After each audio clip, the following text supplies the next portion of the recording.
Assalamualaikum warahmatullahi wabarakatuh. Bersama-sama yang saya hormati Ibu Eti Zuliawati, JS, SEMM, selaku dosen pengampu mata kuliah Ekonomi Internasional. Perkenalkan, nama saya Amelia Putri Bazri dengan NIM 112211119, Program Studi Manajemen Fakultas Ekonomi dan Bisnis. Di sini saya ingin presentasikan tentang perlindungan produk dan implikasinya dalam perdagangan internasional.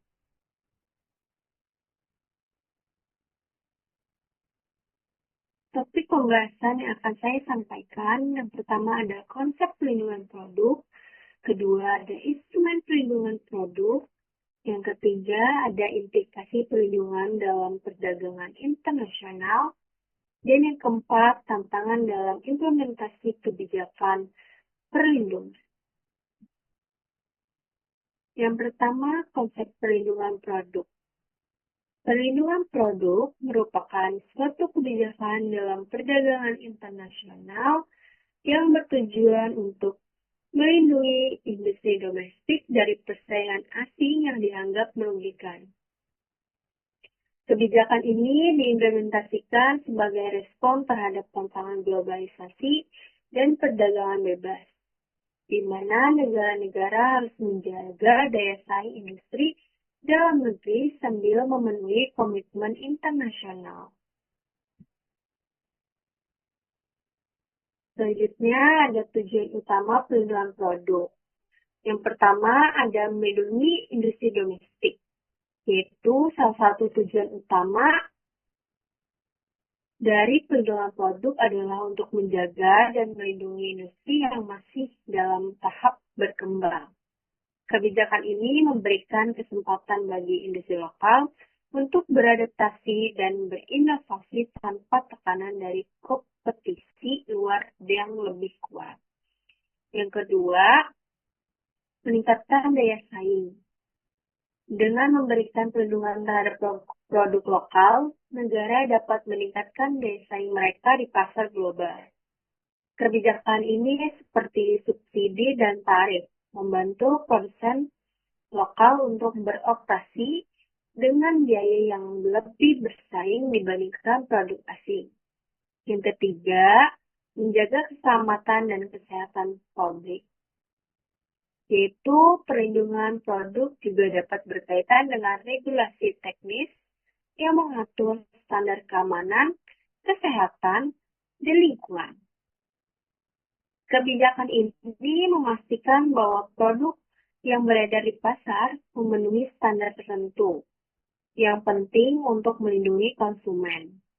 Yang keempat, menjaga kepentingan ekonomi nasional, yaitu perlindungan produk dapat digunakan sebagai alat untuk memastikan bahwa kepentingan ekonomi nasional terjaga, termasuk dalam hal kerja, investasi, dan pertumbuhan ekonomi.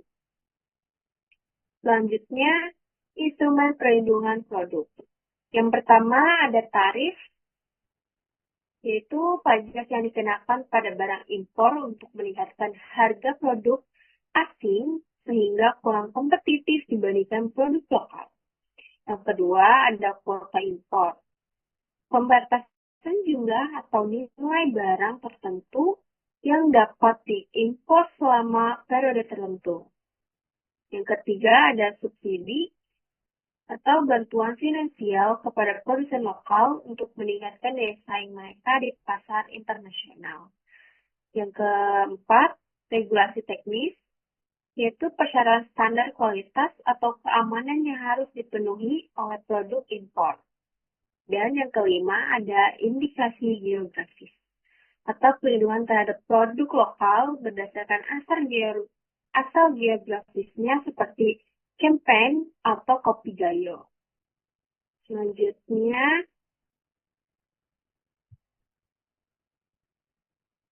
Selanjutnya, implikasi perlindungan produk dalam perdagangan internasional. Penerapan kebijakan perlindungan produk tidak lepas dari berbagai implikasi, baik positif maupun negatif. Di satu sisi, perlindungan dapat memberikan ruang bagi industri lokal untuk berkembang dan beradaptasi. Di sisi lain, perlindungan yang berlebihan dapat menyebabkan peningkatan harga barang, pengurangan efisien, dan kompetensi konflik perdagangan dengan negara lain. Berikut dampak positif dan negatif. Yang pertama ini dampak positifnya, yaitu memberikan waktu bagi industri lokal untuk berkembang dan menjadi lebih kompetitif. Menciptakan lapangan kerja melalui dukungan terhadap industri domestik dan mengurangi ketergantungan pada produk impor dan meningkatkan kapasitas produksi nasional. Selanjutnya adalah dampak negatif, yaitu kebijakan seperti tarif dan kuota dapat menyebabkan harga barang menjadi lebih mahal bagi konsumen domestik. Kurangnya persaingan dapat membuat industri domestik menjadi kurang inovatif dan efisien. Dan kebijakan proteksi yang berlebihan dapat memicu konflik perdagangan dengan negara lain, termasuk perang dagang. Selanjutnya, tantangan dalam implikasi kebijakan produk. Implementasi kebijakan perlindungan produk dalam perdagangan internasional tidak selalu berjalan mulus, meskipun tujuannya adalah untuk melindungi industri lokal. Terdapat sejumlah tantangan yang dapat menghambat efektivitas kebijakan ini. Berikut tantangan utama dalam implementasi kebijakan perlindungan.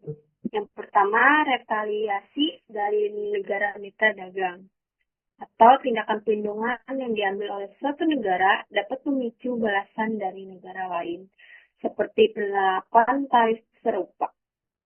Fenomena ini bisa berujung pada perang dagang yang merugikan semua pihak. Yang kedua, ada distorsi pasar global, atau perlindungan produk dapat menyebabkan gangguan dalam alokasi sumber daya global secara efisien. Kebijakan ini mungkin menghalangi perdagangan dari negara yang lebih efisien, menghasilkan pemborosan sumber daya. Yang ketiga, kualitas produk dan inovasi, atau pelindungan yang berkepanjangan dapat membuat industri domestik menjadi kurang inovatif dalam pengembangan produk karena tidak ada tekanan dan kompetisi internasional. Selanjutnya, yang keempat, administrasi dan penegakan hukum. Implementasi kebijakan perlindungan memerlukan administratif yang kuat untuk mengawasi dan menegakkan aturan. Kurangnya sumber daya dan keahlian dapat melemahkan efektivitas kebijakan. Yang kelima, dampak pada konsumen, yaitu kebijakan perlindungan seringkali meningkatkan harga barang yang dapat mengurangi daya beli konsumen dan akses ke produk berkualitas tinggi dengan harga kompetitif. Yang terakhir, ada penegakan perjanjian internasional, atau kebijakan perlindungan dapat melanggar ketentuan dalam perjanjian perdagangan internasional yang dapat mengakibatkan sengketa di tingkat internasional dan masalah hukum serius. Nah, kesimpulannya, perlindungan produk merupakan kebijakan penting dalam perdagangan internasional yang bertujuan untuk melindungi industri domestik dari persaingan asing. Kebijakan ini melibatkan instrumen seperti tarif, kuota, dan subsidi yang dirancang untuk memberikan ruang bagi industri lokal untuk berkembang.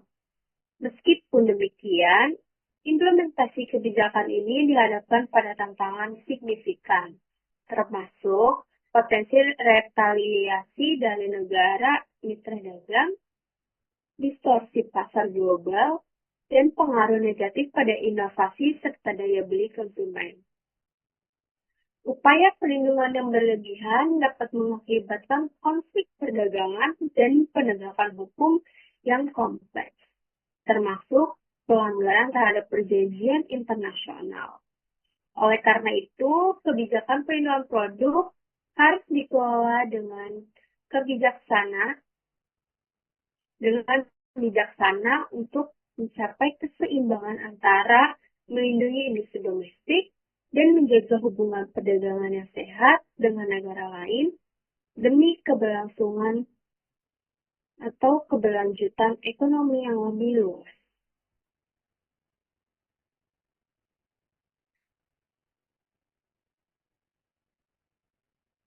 Sekian, mungkin itu saja yang bisa saya sampaikan. Kurang lebihnya mohon maaf. Wabillahi taufiq wal hidayah. Wassalamualaikum warahmatullahi wabarakatuh.